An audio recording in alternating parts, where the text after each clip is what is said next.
This is Castle 1. Race officer speaking. Lane line is on boundary up ahead, 35 seconds out. We're a bit lower and faster here. That's a good one, Jimmy. Still gaining on the lane line there. Looking at 10-5, 42. Matching him on the boundary, yeah, copy. Welcome back, podcast listeners. Thank you so much for joining us. It's great to have you along. It's been another busy month, but we've got another cracking edition of the podcast lined up for you. More of which coming shortly. Before we get into it, thanks to all of you that got in touch after last month's podcast.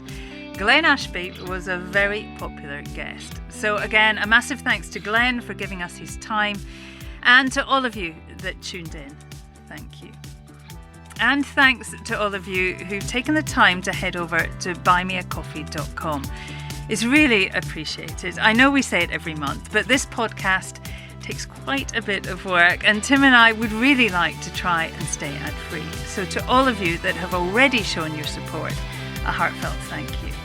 If you like what you hear and you haven't, it's super easy to find. buymeacoffee.com/sailing podcast. It's super quick, super easy, greatly appreciated, and will help keep the pod ad-free. Right, housekeeping over with. On to this month's pod. You know, every once in a while, we like to take a deep dive into a specific topic on the podcast. And so this month, we've done just that. On the 4th of August this year, the final two medal races of Tokyo 2020 brought to a close the 32nd ever Olympic sailing regatta. Topping the medal table as the most successful sailing nation in Tokyo, Great Britain signed off the final day with a third gold medal, bringing their overall tally to 5 medals in total. In doing so, they moved ahead of the United States to become the undisputed leader on the all-time overall medal table, with 64 medals from those 32 Olympic Games. It's a remarkable record. Medaling in 5 of the 10 disciplines in Tokyo is a massive achievement, and it illustrates just how successful the British sailing team have become. Much has been written about the rise of the British Olympic medal machine, and so this month we thought we'd bring you a series of interviews looking at just why it is that in sailing, Great Britain has topped the sailing medal table in all but one Olympic Games since the turn of the millennium. We're going to take a deep dive into the team's approach, but we're not just talking to medalists. In part 2 of the podcast, we talked to the man tasked with reigniting Team USA's impressive medal capabilities, as we talked to Paul Cayard about why the British model is so successful and how other nations can compete. We talked to 2-time Olympic gold medalist and America's Cup star Giles Scott, and we discuss winning gold by the narrowest of margins with 49er gold medal winner Stu Bithell. And in this episode, we talk to the man responsible for delivering medals at British Sailing, Team Performance Manager Mark Robinson. We look at the brutal reality of Olympic competition with 3-time Olympian, London 2012 silver medalist, a fellow Scot who we're both a big fan of here at the podcast, Luke Patience. But to kick things off, there's really only one person we could have caught up with. She won a gold medal in Tokyo, a win that cemented her standing as the most successful female Olympic sailor of all time, the very talented Hannah Mills. So that's our lineup. It's a fascinating listen. I hope you enjoy the time I spent delving into the Team GB medal factory.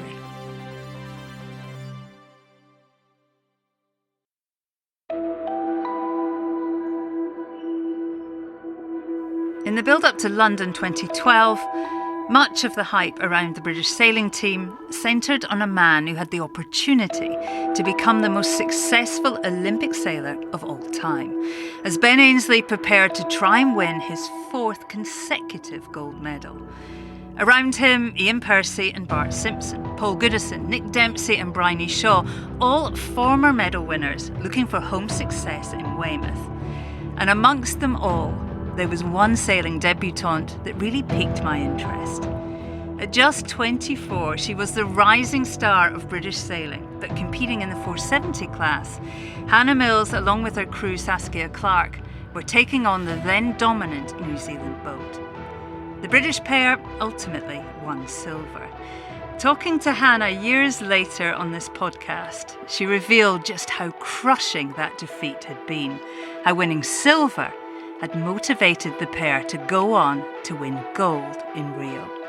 And so when in Tokyo, Mills, along with new crew Ailey McIntyre, put on a dominant display of 470 sailing. The gold medal appeared a certainty. It was an emphatic victory, a win that secured her place in the history books. We talked to Hannah at home in Poole in Dorset. Well, Hannah, welcome back on the podcast. It's great to have you with us, back from Tokyo, just over a month now. I mean, how crazy has this last month been? Yeah, it's been really crazy, but not probably for what you'd think after the Olympics. We've moved out of our house, we've been living with friends, and now we've moved into a caravan. So, yeah, it's been crazy, but yeah, it's just been always nice to be home. Not that we're at home. You're back getting on with real life, aren't you? You know, yeah, moving things forward. I mean, winning in Tokyo, of course, your third games, sees you with 1 silver and 2 golds, making you the most successful women's Olympic sailor of all time. What does that mean to you? I mean, it's a pretty big accolade, isn't it? Yeah, it is. It's I don't know really what it means. I mean, I never set out as a little girl wanting to achieve that at all. I obviously was desperate to win an Olympic gold medal, and achieving that in Rio was incredible. And then, you know, Tokyo was all about sort of having a new partner and being the sort of older, more experienced athlete, and seeing how I could deliver that part of the team, because obviously Saskia and I, it was a different dynamic, and then with Ailey it was, yeah, I was the older, more experienced one. So I guess each journey is totally separate, and it's just, I guess, when you put them all together and think about what you've achieved, yeah, it's amazing, but just, yeah, it's a bit surreal. Well, let's talk performance. 10 fleet races in Tokyo, 1 medal race. You and Ailey never finished outside the top 10. Your discard was a 9th. Finished 16 points ahead of silver. Happy with that performance? Yeah, do you know what, we were. I think it's probably my best Olympic performance in terms of how I sailed that week.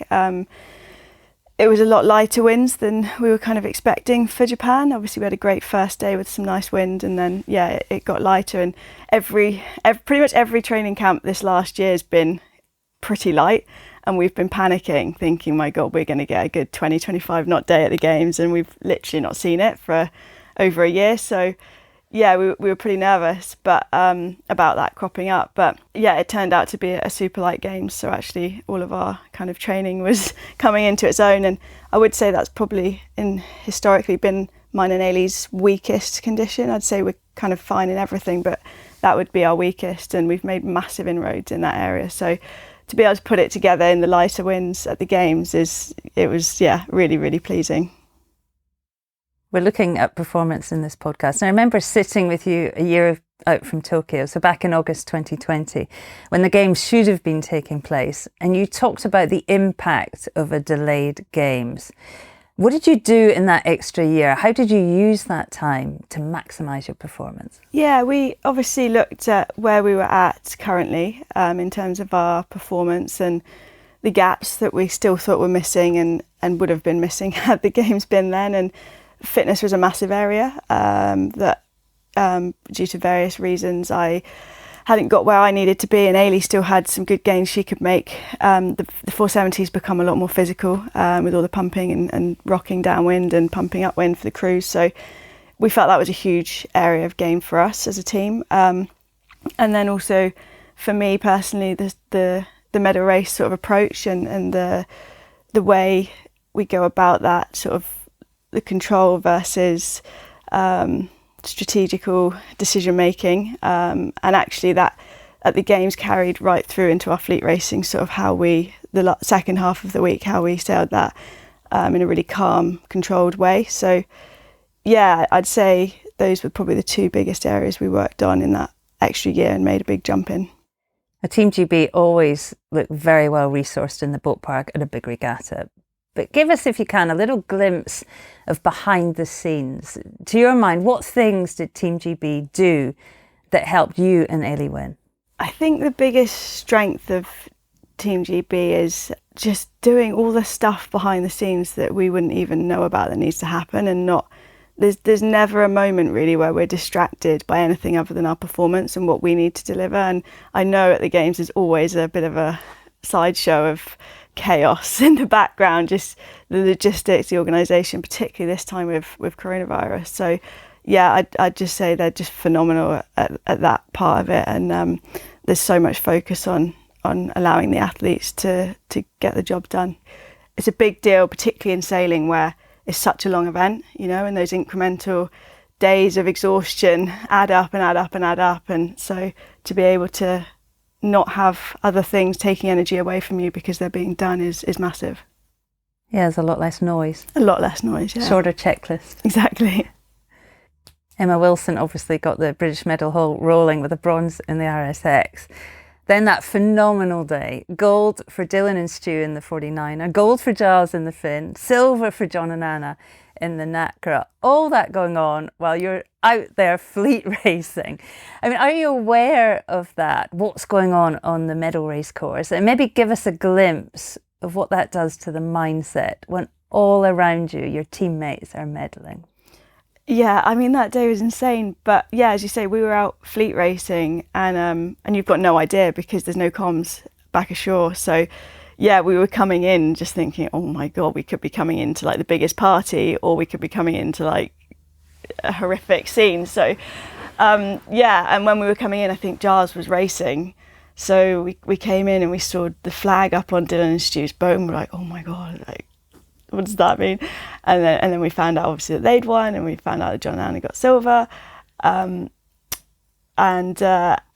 we just basically ditched our boat and ran straight into the container to watch the rest of Giles's race. And oh my God, that was just unbelievably stressful to watch, but somehow he pulled it out of the bag. And yeah, you just I think because we had and built such an incredible team environment, and you know, we genuinely were desperate for each other to do well, because we'd kind of been on that journey together. And so I just felt I was so happy for everyone.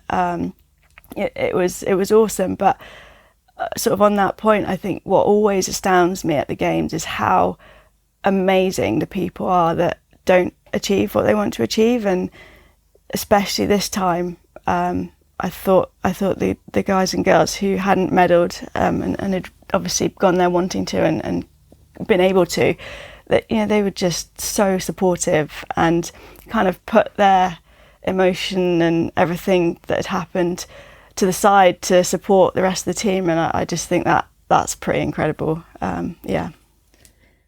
There is, you know, massive emotional highs and lows within the team. And I guess I just can't really imagine how hard it is to still be going out doing the, you know, one race at a time. Yeah. Don't make any mistakes, consolidate what we've got. You know, just keeping it level. It must be difficult. Yeah, it is really strange. But I think I've actually always been second week or last to start at the games. So I remember Ian Percy actually before London, I think they'd started first week in Athens second week in Athens and then second week in Beijing or something. And I think he'd just said they got it so wrong in Athens with that they kind of started their Olympics with the first person that started. And so by the time they actually started, they were exhausted. And whereas in Beijing, they got it really right. And I have always taken that message along with me and made sure that I'm not ready to go on the first person's day, I'm ready to go on my day.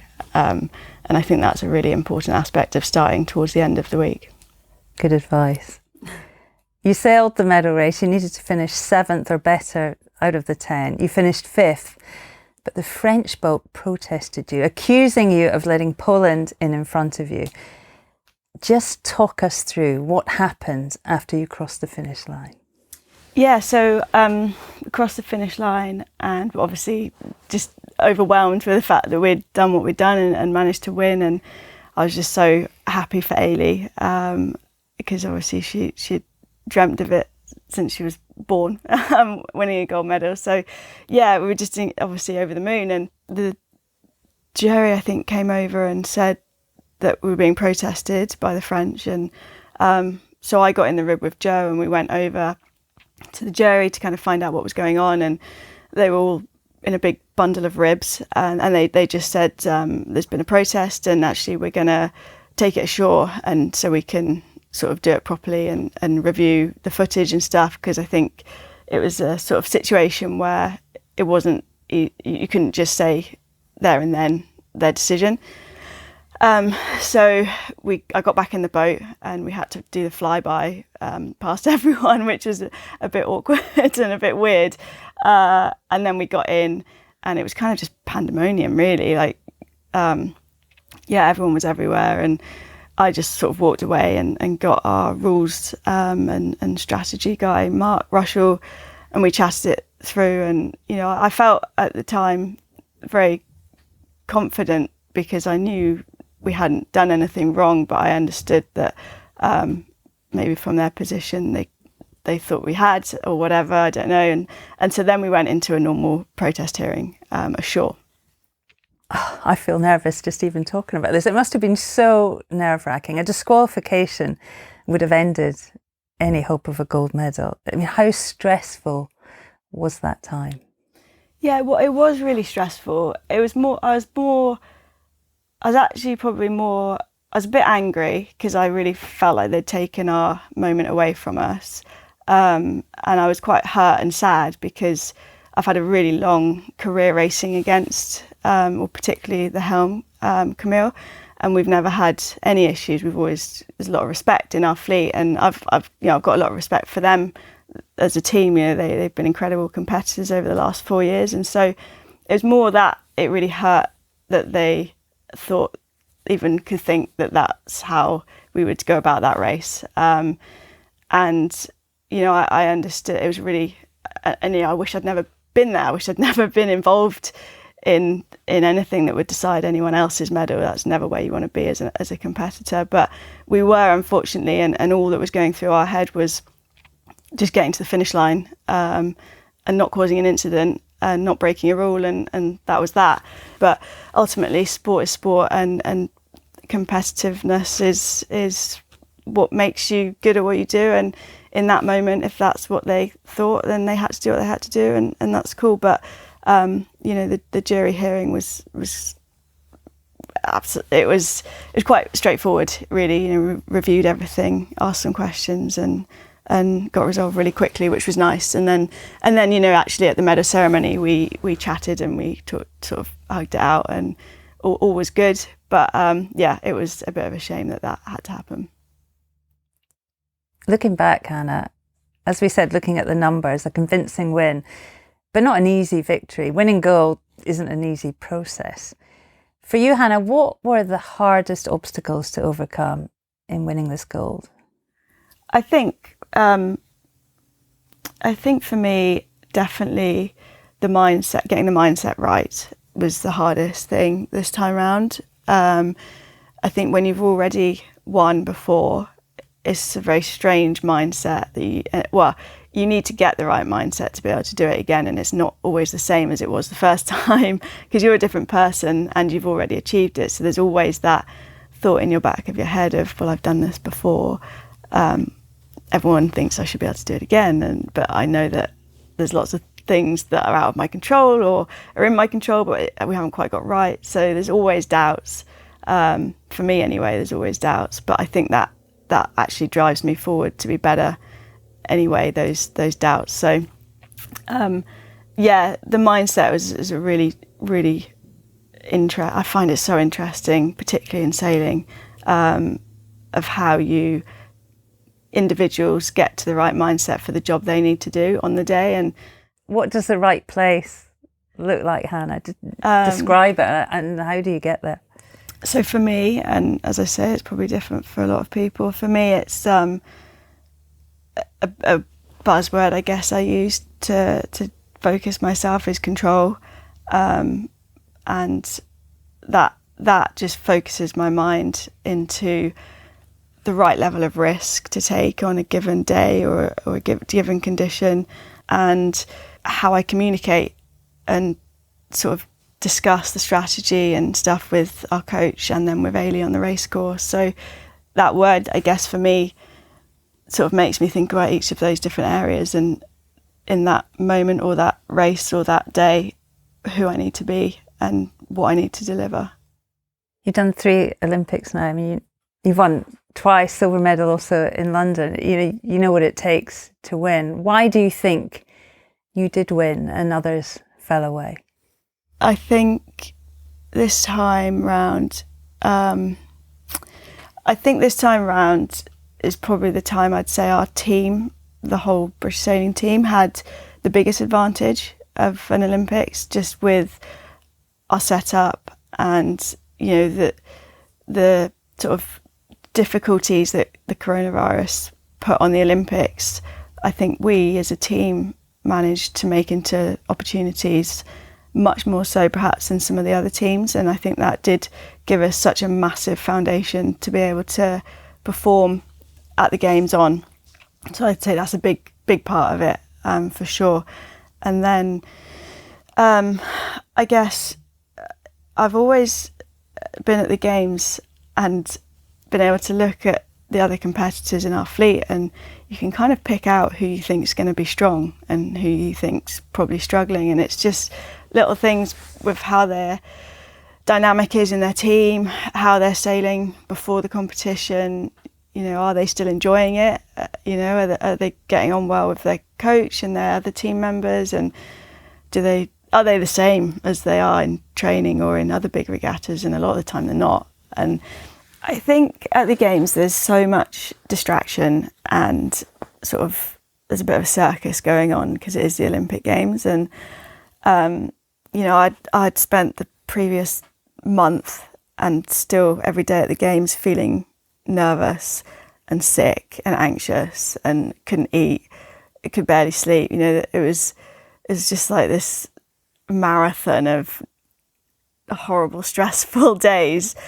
But I think what I'm good at, and I think where we got Ailey to a really good place as well, was just accepting that that's fine. And you get the calories in through drinking shakes, and that's fine. And the nerves are fine. It means you care. It's a good thing, and actually it doesn't detract from what you're trying to do. It's just part of you for that experience, and you learn to live with it. And I think being able to do all those things or accept all those things that you can't necessarily control and just get rid of, and still being able to do your processes and do all the things and communicate as well as you always have done, whilst all that's going on in the background. I think that's probably the difference between success at the Games and failure at the Games. Hannah Mills, the most successful ever female sailing Olympian. Thank you. Thanks. The winning mentality, vital of course to success at the Games. An eloquent glimpse from a very special talent into what it takes to win consecutive gold medals. Since 2000, the British sailing team have only once failed to claim the top sailing nation accolade at an Olympic Games, ironically at their home Olympics of 2012. For much of that time, the team were under the watchful eye of Stephen Parks, a force of organisation and innovation, now heading up performance at British Cycling. Sparky, as he's known to many, was an inspiring boss who helped cement the legacy of success the team are now enjoying. So for our next guest, we thought we'd talk to his successor, the man tasked with ensuring the continuation of success within British Olympic sailing, Australian Mark Robinson. Yeah, so I'm the Olympic Performance Manager for the Royal Yachting Association, which obviously runs the British sailing team. So my role, I work with a number of people like Ian Walker and Mark Nichols across the performance pathway, but my clear role is the Olympic program, or all the Olympic classes, which effectively in our terms is the British sailing team, is what it's branded. So you're in charge of delivering? Ultimately, delivering at the Olympics is the goal of the team, but it's also delivering at Worlds and European Championships and bringing people up through the pathway. So it's not just about the end result. Well, let's start off by talking about the delay. As sailing team performance manager, how did you meet the news of postponement, and what was the approach? I think we all had a sense that something was coming. Obviously, the pandemic, we had a lot of people out in Australia at Worlds that we had to get home, and not via Asia as it was kicking off. So I think fundamentally the first bit when the postponement happened was about the sort of mental health, if you like, of the athletes that have been selected. Would we reopen selection? Would we not? Is there going to be a games? Is there not? And for some people, this is it's the journey of a lifetime for them just to get to the Olympic Games, much less fight for a medal. So there was a lot of just trying to recalibrate and reassure and support the athletes that we had selected. I mean, ultimately we went back to the selection panel and asked the question, should we reopen selection or not? And we chose not to. So that's one decision that would have allayed some of the fears of the 15 sailors that went to the Games. And it was all about trying to, as quickly as we can, get an idea of what's going to happen with the Games. You've been around the sport a long time, Mark. And when you replaced Stephen Parks, of course, Sparky, as he's called to many, he had been pivotal in forging this immensely successful outfit. Mark, as an Australian, can you tell us, what is the perception from outside of the British sailing team? What do other nations think of the whole British setup? A lot of people quite flippantly just go, they've just got a lot more money, which is not actually true. If you can Google enough national sports budgets to find out how much sailing teams in the other big countries get.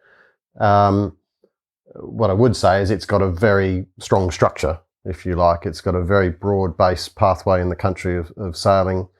So it's not just the money. From outside, you would think, it's just everything's fully paid. There's they've got cash coming out of their pockets. But actually, I think it's the structure. So if you go back to talk about Sparky, he and John Derbyshire, set up a really, really good structure. Perhaps just explain that. What does the structure look like?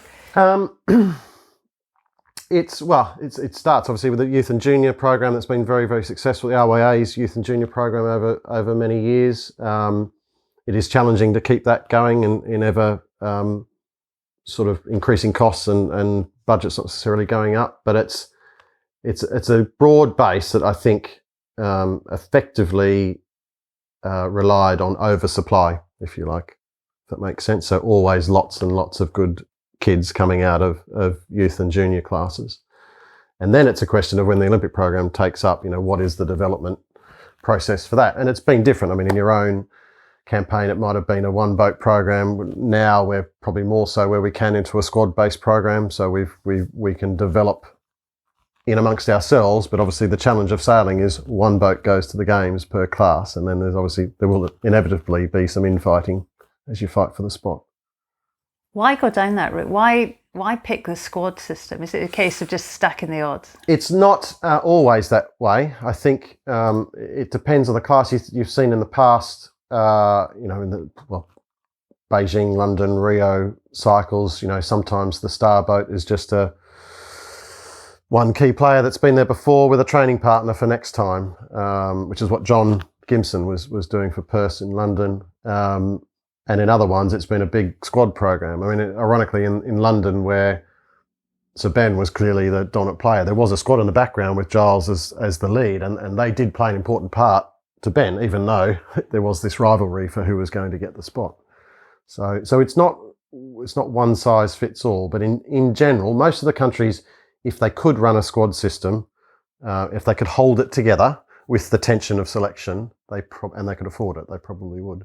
There's also most of the big Western nations. The government remit is to prepare for success in the current cycle, whilst concurrently preparing for success in future cycles, and the two don't always meet. So it's quite often at the start of big team camps, I have to say to the sailors that you've got to remember some of our decisions because we have this conflict, and it's just a delicate balance, like anything in life.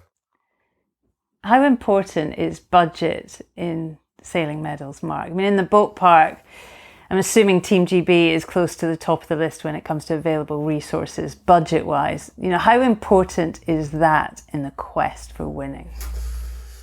It is important to sustain it. I think the there is a little bit of misnomer. So when you get bigger, your pyramid gets bigger, you know, so your costs do, you know, we run a big system. And a lot of countries, you know, if you, again, it's all publicly available information. You know, the Dutch and the Aussies are probably only 20% behind us in real funding on, you know, on recent exchange rates. And they run much smaller systems, much smaller pyramids. So, yeah, some of them, the Dutch, you know, only run 6 classes or so. So it is, well, the funding is important to keep the big pyramid going. That's for sure.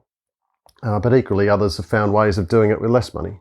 Quite often, I've heard this a couple of times from Jaap, who's the head coach for the Dutch team, and he just said, you know, you can't just copy because the context is different. It's something I found with all the jobs I've gone to. I remember going from Singapore back to Australia, and all the Optimists, you know, it was really successful in the Optimists in Singapore, but the reason we did that was because the Optimist was in the Asian Games, and that was what all the funding was predicated on. It wasn't on the Olympic Games. And suddenly, you know, the Australian Opti class go, oh, we just replicate that. It's like, no, slow down. There's different reasons. So you've got to be a little bit careful.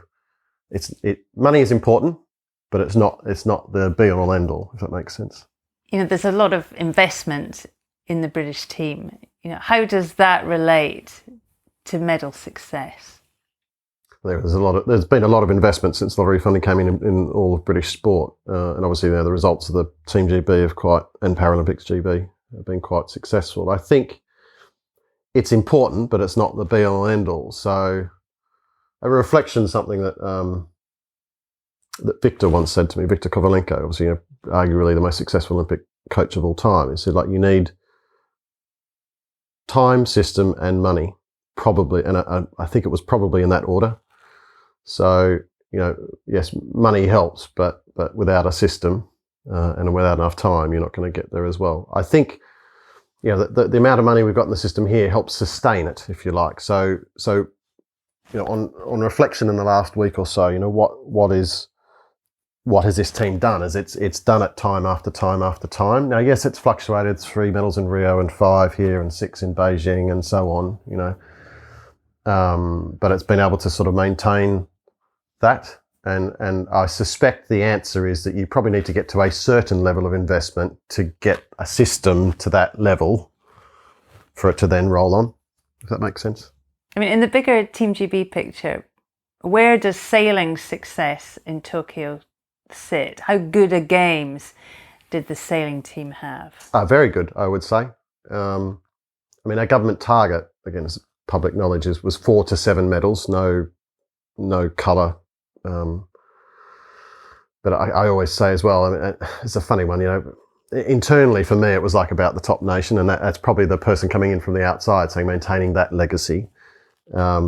Individually, I'm sure for the 15 athletes about winning a medal, you know. Is Team GB happy with us? Yes, for sure. You know, we got top nation, we got the most amount of medals, so we we ticked all the metrics. Some sports equally, we had some other standout sports that we thought maybe we might not have medalled, and some that didn't quite get there but got a lot of force that looks good for 2024. But yeah, is the British Olympic Association really happy with us? Yes, is the short answer. Team GB in British sport, I mean, they produce a lot of medals. It's about numbers, isn't it, and success. You know, how much pressure was there on the team to deliver, to keep up that, you know, the top nation status? Yeah. Again, I think I said this to you before we left when we were chatting before we went out to Japan. You know, you could come back with 2 or 8. You know, there was so many unknowns, and everyone was there or thereabouts, but just because of the comp season's been so haphazard that there were a lot of unknowns. I think almost every one of the big nations looking to medal would have had the same feeling. You know, what I did know was I was confident in that we had the right people, we had the right structure around us, you know, we had the right processes, and if anyone was going to succeed, we should. But it is still a boat race where the wind changes, the waves, you know, typhoons go past and the wind drops, and yeah, we had some results where you go, you know, another few days, a few knots more breeze, and you know, could have been 2 medals more, could have been 2 medals less. We won 2 golds on the last leg of the last race. You know, I'm going to ask you about that. I mean, we don't want to single people out, but let's hear a word of the sailing team's gold medal winners. I mean, how impressed were you by their focus? 2 of those medals, of course, won under immense pressure, right on the line. Yeah, I mean, they're just, obviously, Dylan and Stu are just like live and breathe this, right? And so if anyone was going to topple the reigning Olympic champions, it would have been them. And Dylan is, sometimes just pull him out of the detail. He's that laser focused on it. Stu helps him with that. They sort of complement each other. And yeah, I mean, they started as well as they could, and the Kiwis had a bit of a false start and caught up. And as we saw, it's down to a bow pole, if you like, spinnaker pole length. Giles has been around the block a long time, done a lot of America's Cups and other, pressure situations, and he was pretty calm throughout, from what I could see. He's well experienced, got his same coach from the games before, who's also very cool, calm, and collected. He just had to grind it out. He didn't, he was one that I still question my mind whether the delay helped him or hindered him with the cup where it sat. So with Hannah. Again, they're different between Dylan, Stu, Giles, Hannah and Ailey. Hannah, a lot of pressure on, she's now the most successful female Olympic sailor of all time, surpassing people like yourself. And Ailey, with all that pressure, we have to talk about the gold medal outside a bedroom door all those years. To be honest, I thought, they were the most stable, and they're the ones that sort of won it without a last leg of the last race. And I think once they came out of the blocks with a reasonable start, I think any pressure or doubts would have just fallen away off Ailey. Why do you think the British team were so successful in Tokyo? Perhaps just summarise what it was.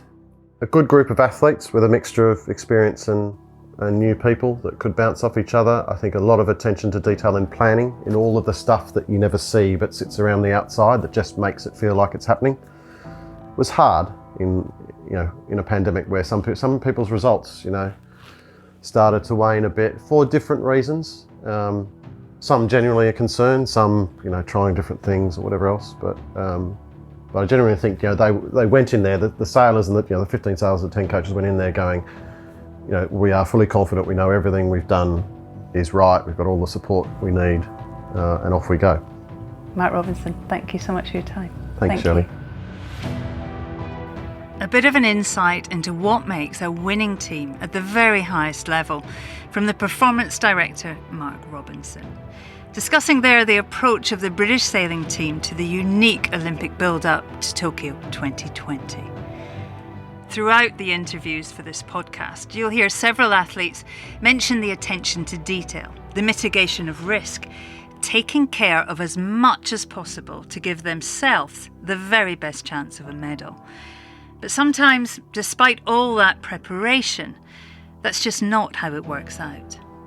And I think it's important to hear from somebody who can explain that to us, to try and understand how valuable, how precious that winning moment is, by talking to someone who didn't medal. You can imagine that can be a difficult conversation a month on from the Games. But my next guest was keen to tell his story. He's been a valuable member of the British sailing team since the London Olympics, a Games that saw him win a silver medal. In Rio, he finished 5th. Then in Tokyo, having spent much of the regatta in the top 3, Luke Patience and his partner Chris Grube ended with another 5th place. It's a tough place to finish, just out of the medals. But Luke's a great talker. He's a passionate man and talks very openly about his time in Tokyo. We spoke to Luke in Cowes a month after his return from Japan. Luke, welcome to Cowes, and thanks for coming to see us. Pleasure to be here, yeah. We're holding the last of the summer in. It's so nice, isn't it? And from one island to another. You're down from the wonderful Scottish west coast, the island of Tiree, I guess. What brings you here? Sailing, funnily enough. Sailing brings me down, yeah. I'm here racing actuals at the weekend, this weekend, and yeah, it's nice to get some time in other boats and with different people, and it's a change of scenes, so it's nice. I really enjoyed it. It's been a while since I've been here because of COVID, obviously, so good island vibe. Yeah, and everyone's out sailing. It's gone crazy. Sailing's so popular. Yeah. Look, we're talking performance on this podcast, specifically at the Olympics. And there are a few things I wanted to talk to you about. You've just sailed your third games. You medalled in London with a silver, but finished 5th in Rio with your crew, Chris, of course. Firstly, look, how hard is it after finishing 5th to start another Olympic cycle, to pick yourself up and, push through it all again? It is hard. The challenge of sort of finding I think it's the energy to do another. The passion is always there. I can still watch highlights from the Olympics and see tears in my eyes and a lump in my throat. So the passion that never seems to waver, but the energy to embark on another campaign is for me the thing that, I quite enjoy hard work, and I quite enjoy putting myself in a pain cave, hypothetically speaking. And so I think once the blues of the previous Olympics dies down, it's all quickly forgotten, the hard bits, and the inspiration to do another is then quickly fills that space. So it is a challenge, and I think that it's one of the things that no one can prepare you for. You can hear a bunch of stories from your seniors, but that area of the sport is about feeling. It's really hard to be told how you'll feel and accept it. You have to feel it, and it's the one bit that's almost impossible to pass on. You just have to be there, and you have to feel what the blues feel like, and I'm sure everyone feels it differently. And time, as ever with these things, time is the healer. And sure enough, I watched some highlights, some sporting thing, I'm inspired, and here we go again, off to another Olympics. So it never lasts too long. But why, for me, it often has come back to, well, it's a wonderful thing in life to chase the essence of trying to get the best out of yourself, whatever that is. That's a wonderful thing to do, and how free that is as well, especially if there's people supporting you and backing you to be the best human being you can be and try and excel in an area. The challenge of it's immense, and the euphoria of getting the best out of yourself, for me, is one of the things that's kept me going for so many years. And you never quite reach perfection either, which is equally one of the other things that drags me back. It's just never good enough. You don't do it alone, though. I mean, you're part of British sailing, a phenomenally successful team, over the years, for decades now. The most successful at the Olympics, of course. I mean, how big a deal is it to be part of that big unit? How much of an advantage do you think that provides? I think it provides a fairly large advantage. One of the things I've learned over the years, I think just the fact that you have the letters GBR on your mainsail or the British flag has already put you in a position from your competitor's eyes that is advantageous. Now, whether or not that's true or otherwise is irrelevant. If people think that you're in an advantageous position, that's already one half step forwards for the rest of your competition.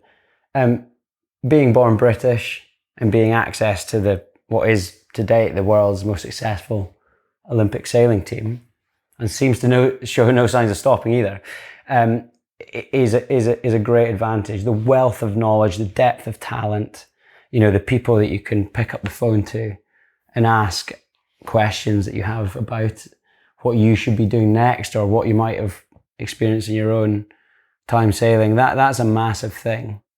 But I don't think I realised it until my later years. I think in my earlier years, I didn't comprehend the beast that is British sailing. Largely because I'm from, a wee village in the west of Scotland. At that point in my life, as a young 12-year-old, it was me against the English.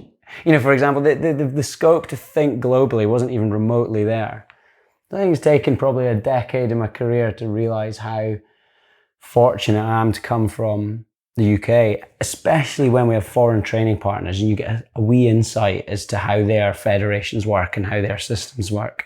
And I'm kind of shocked, I think would be the right word, the lack of attention to certain areas that other federations have had in comparison to ours. And it gives you this really nice, you kind of see the wood for the trees of what British sailing does and how lucky we are to be part of it, to be honest.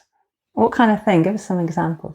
Well, covering all areas, knowledge in all areas. So, you know, some of the people I talked to, there isn't even remotely any attention towards some of the things that we would consider as vital. For example, proper fitness training with scientists, you know, that develop as they go along with you, nutritionist stuff. The access to, and one of the things that you can't just suddenly invent, but the access to knowledge from multiple gold medalists and their coaches, crucially their coaches, because often as a gold medalist finishes a career, they go off and do something else. But the coach often stays. And so the knowledge that you can tap into, whether it be a technical program from Sid Howlett or Derek Clark or Adam May and all these guys that help us, it's these areas that some federations just don't even remotely have the standing point to access. One of the other funny ones I see is one of the things I've learned about the British culture is that we are measured in time on versus time off. One of the things I've seen a lot in some of our competitors is that time off is essentially time going backwards in their eyes. And we're so good at going, well, no, it's about working smart, not working 8 days a week, 400 days a year. You know, there's rest is crucial. And I think the British culture is much better at that. And so we often arrive rested, and I kind of feel like no wonder our Olympics performance is on point, because a huge proportion of performing at the Games is about your build-up. Are you rested? Are you hungry? Are you excited to race? Half the teams we race against are knackered by race one. You just train too much. You don't confuse, was it endeavour with achievement? Exactly. Me and Twiggy, we'd use that phrase a lot actually to help guide us. Are we just working hard for the sake of it? Are we achieving anything here? Give us a glimpse at what lengths, you know, the British team setup go to make sure you're in the best possible shape come your Olympic regatta. They go to any, I think the key thing is they'll go to any length that you ask of them. And I think that's the important bit, is that it's very, very sailor driven. So if you ask something of any of the departments, the answer is always yes, let's have a look at that. The answer is never no, or I can't. It's like, okay, well, let's have a look at that. And it could be any request of the whole spectrum of trying to be the best human being and athlete that you possibly can be. And so it's hard to measure to what length they go to. They'll go to what is required. I think that's the key thing for me. They go to what is required, especially as you build relationships. I mean, the army behind us, I would call them friends. You know, they're so good at supporting you, and you feel guilty half the time because it's a very selfish environment to live in where you're asking so much of them to support you. But they do it, and they do what's needed. And it took me a while to learn that you can just ask. I felt guilty, I suppose. You know, in the London cycle with Stuart, we sometimes felt a bit guilty to ask too much for it. And then you get a bit older and you need some more support as a few more grey hairs pop out. And that's what they're there for. They're there to help you, and they get excitement from that themselves. They'd rather be asked than be there telling you what you should do. It's interesting that you say it's athlete-led, you know, it's sailor-led. You're setting the path. I mean, perhaps just describe the culture of that, you know, how that system works. So, I suppose elaborating on athlete-led is the British sailing team, and the system is set up as an enterprise that helps you be at your best. And so it's almost like it's tilted in that. The way it's athlete-led is, so say you find that you have a gap or a hole or something that needs worked on, the British team is there to help support that gap and help put something in place that increases your chances of winning.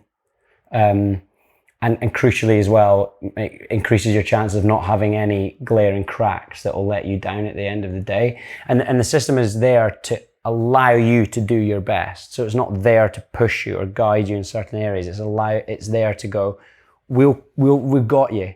We're holding you. We've got your back here. You go and do what you're good at. We've got your back. And I think that's the culture that runs through it. And it is easy sometimes to forget that. And I have forgotten it many times, that you're maybe waiting to be steered by your coach or something. And that's usually when you're tired. When you're firing on all cylinders, the athletes are able to be, or should be, what would be the right word? You're sort of just leading the charge, really. And I think that if you can find infectious and charismatic approach to everything, the staff behind you will follow. I think they love that. And so I've not quite answered the question very well with describe the culture, but the culture is they are there for whatever you need, and they're crucially, they've got your back at every count, so that, like I said, repeat myself, so you get on with the job that you're best at, to perform at your best, and crucially performing your strengths, because that's the things that helps you win anyway. I know you've got plenty of good friends around the boat park, Luke. I mean, I've asked a few people this. What do you think the perception is from the outside of British sailing? I think the perception is that we're almost, that it's ours to lose. I sort of feel like a lot of the time other nations are exhausted by our presence and exhausted by how well equipped we are and how well prepared we are. And so I think there's they're lying in wait for us to make a mistake, because I think they feel that's the best way to beat the Brits as well. We won't beat the Brits through their system is better, the knowledge is better, the depth of talent, the years that have gone behind it all. We're kind of waiting for them to make a mistake. I don't mean that exclusively, but and there are other federations that have caught up to all that as well. I don't mean this is everyone. But I think the perception is that if there's a Brit in the course, they're almost always likely to be in the mix in any class. And I think that's probably hard for other nations to see, especially with crossover learning as well. So one of the other good things, that the advantage of it is, I know that some nations are extremely good in some of the classes, dominant, but they don't have the 10 classes that are in the mix, and we do. And that's a big difference. I know we're a big team, but when it boils down to the Olympic environment, which is a bit smaller, I think we do bounce off each other. And I know that smaller nations just won't have that. And despite you might see the odd dominant team or athlete in some of the classes, we're winning the war. They've won a battle there. How much of an advantage do you think does that perception give you? I mean, I always remember in one of my campaigns, somehow, I don't know where from, British Sailing were given this massive lorry, a truck. They didn't even pay for it, they were just given it. And it was covered in branding. But the team, they were just lent it. And I remember someone's dad drove it everywhere. And in here one year, it was parked right by the dinghy park, almost as a reminder to everyone else just how well resourced the British team were. I mean, I can imagine it can be pretty intimidating. I think you're right.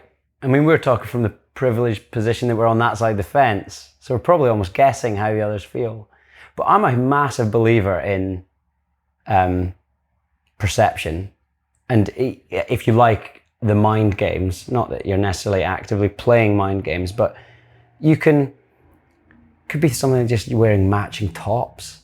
It shows that you're united. It shows you're a team. Take that to a massive level, like the example you just said.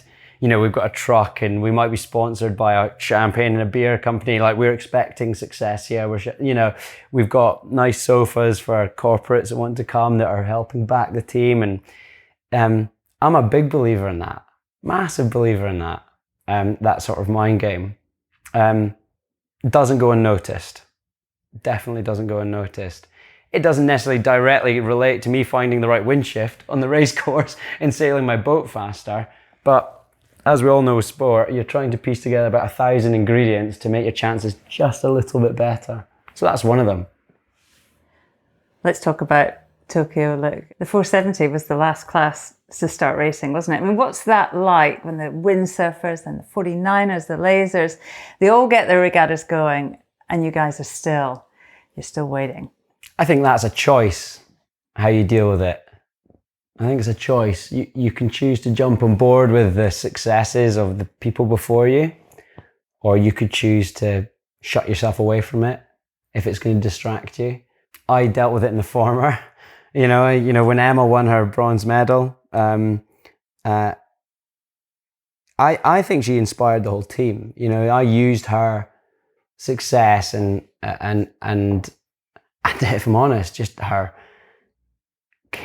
what seemed to be carefree, easygoing approach to everything. I know it's not carefree, she cares greatly, but she just brought a smile to my face. And I was, you know, one thing I really remember is the night that she came back to the team accommodation with her bronze medal, and we'd all been watching the Olympics, as we do. That's what we do. We go racing, come back and watch the Olympics all night because we're obsessed with the Olympics. And she was just laying in one of the bean bags, just quietly in the corner herself, just stroking her medal and looking at it. And it almost brought a tear to my eye. I thought, well done, young lass. Well done. You've inspired the whole team, and me included. I want one of them. And it gave me extra fire, extra fuel to charge on. And so I think it's a choice. I think it's, for me, I'm jumping on board with that success because I'm so proud of the team around me as well.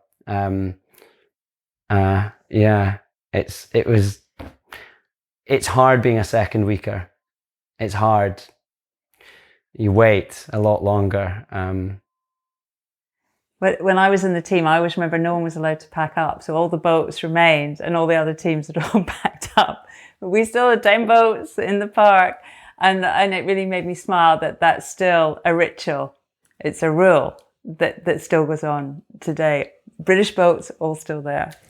And these are, you know, it's details like that we learn from the likes of yourself, our elders, you know, and that remains on. That's the kind of stuff that you will have started and us as relative nippers would have picked up on. And that's an example of the legacy that lives on. And funnily enough, not only were all the boats still rigged, most teams had packed their containers. We still had British flags flying off the halyards in the boat 48 hours after the games, you know. Yeah, it wasn't over until the last person. It's not, yeah, exactly. And that's carried on for decades now, eh? 2 or 3 decades. Well, look, you had a good start to the regatta. In fact, looking at your results, you discarded a 10th place. Only the eventual gold medalist discarded a lower score than you guys. Hard to take, you know, I don't doubt that. But a sign perhaps of just how competitive the fleet was. Yes. It was, I think, the toughest of the 3 games I've done. With regards to how prepared the other nations were and how good they were. Yeah, I mean, we were consistent. And I'd, you know, the games gets the best side out in me. When it matters most, it definitely always brings the best side out of me. And Twiggy and I were really good at running our communication on the boat, really good at supporting each other, and we were just so up for the fight. And we came out of the blocks on fire. Straight into the bibs, just about, and we were comfortable and flowing. Yeah, and it's hard, you know, only the top 5 were able to win medals going into the medal race, and we were one of them. And we said that was, we had 3 sort of goals throughout the week, targets that we wanted to hit at different stages through the week, and that was one of them. And yeah, I'm sat here now as another 5th placer, but I do feel proud of the week. We put our best foot forwards, and we had wind conditions largely, apart from day 1, that were never going to be in our favour. And we genuinely left it all out there. I don't think we had much more to give by the end. The world sees pictures of smiling medalists and success, even don't we? That's what we see. How hard does it look within the team? Can you give us a glimpse of that? How hard it is in a team where there's athletes winning and then also athletes not realising their hopes how hard is it? Yeah, it's that we don't get asked that question often, and equally, it's a thing we don't talk about very much. I mean, you know yourself from having been to multiple Olympics, but that bit is extremely hard, and I think what you go through in those, well, it's 2 weeks racing, but we're always there earlier. But what you go through in that month is very difficult to describe. It's so emotionally charged, and it's I don't know, I'm struggling to answer this question. It's just so emotionally charged. It's really hard to put words that evoke the emotion of the whole thing, but it's highly emotionally charged. And you see it because through the stages of the build up to the games and during the games, there's different people maybe speaking at dinner for different reasons. It's maybe different lines in the sand through the process, like, right, that's the training period finished, and Mark might say a few words, or we might have a medalist halfway through the week, they stand up and say a few words, or the opening ceremony night is a classic, few words, here we go team, all quids in. No one stood up and didn't break into tears. Anyone that stood up was teared up. From people you wouldn't expect as well. I don't would say their names, they probably wouldn't like me saying, but there's people you wouldn't expect that are breaking into tears, saying a few words to the team. And what's amazing about the team is that, as you're asking, you will see people that will stand up and recognize the non-medalists as well. And that is where you see the true value and the honor of who we all are. We've got gold medalists saying well done to the people that didn't medal, and how, I'm sorry, we couldn't all do it together. You want it that much for the people that are around you. I'm sorry we're not all doing this, and well done. You've put in everything to it and it's not unnoticed. It's unbelievable. I can't, it's the bit that I'm fluffing around this answer that I can't get my words out. It's so unbelievably touching, that environment. And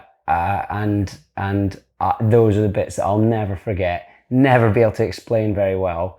You've gone through hell and back together, and you will have done that for the rest of your life. Who knows what, I don't know what comes after that. It's too precious, win or lose. Don't think I'll find that ever again in my life, that feeling that you get from the team. Not trying to find it either, but yeah, it's tough. It's tough being a non-medalist. It's really tough. I'm not going to ask you what's next because I hate being asked that question. And I don't mind too. We're a month from Tokyo, but what I will ask is, what's all that Olympic experience given you, Luke, that whatever you do next, you're going to take forward? What has it given me? I've cried more in my adult life than I ever thought I would. It's given me more tears. It's given me some of the best friends I could have hoped for. It's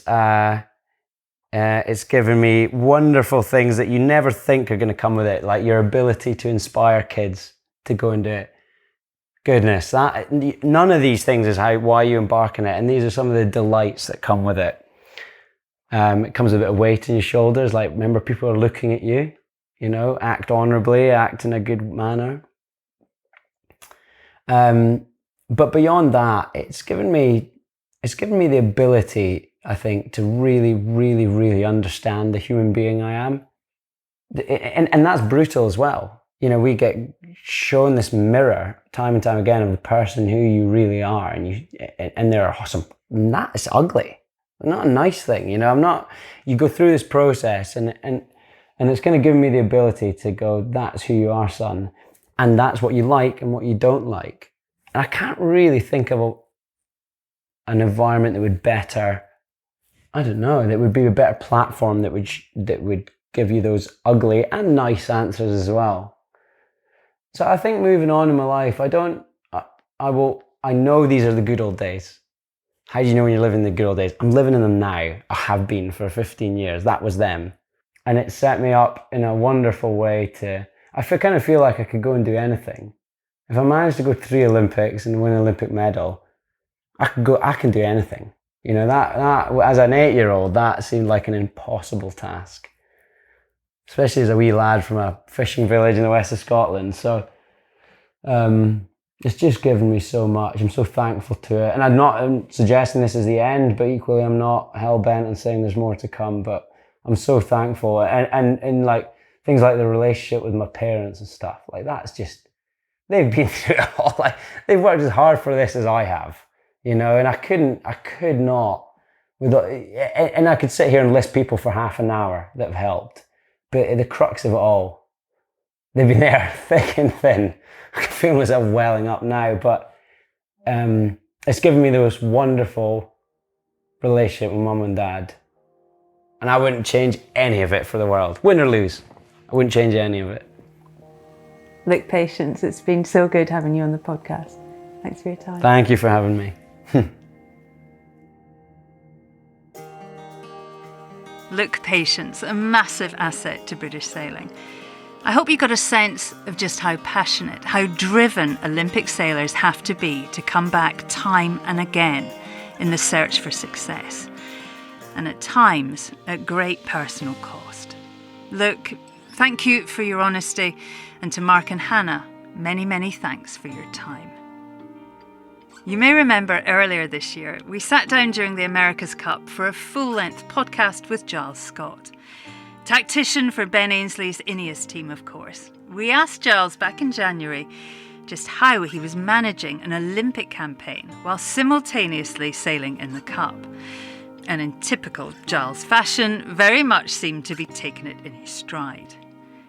Well, in part 2 of this podcast, we catch up with Giles to talk through his gold medal win in Tokyo, and he freely admits it was harder than he'd originally thought it would be. Give Giles a listen. He kicks off part 2 along with Paul Cayard, who was on a scouting mission for US sailing, and gives a great insight into the different approaches to winning gold. And we hear from 49er gold medalist Stu Bithell, who talks about the nerve-wracking, close as it could possibly be finish to their Olympic regatta. If you're enjoying the podcast and would like to support it, it's super easy. Just head over to buymeacoffee.com/sailing podcast. We work hard to bring you a real quality listen, and we're keen to keep these interviews ad-free. And of course, it's lovely to have your support.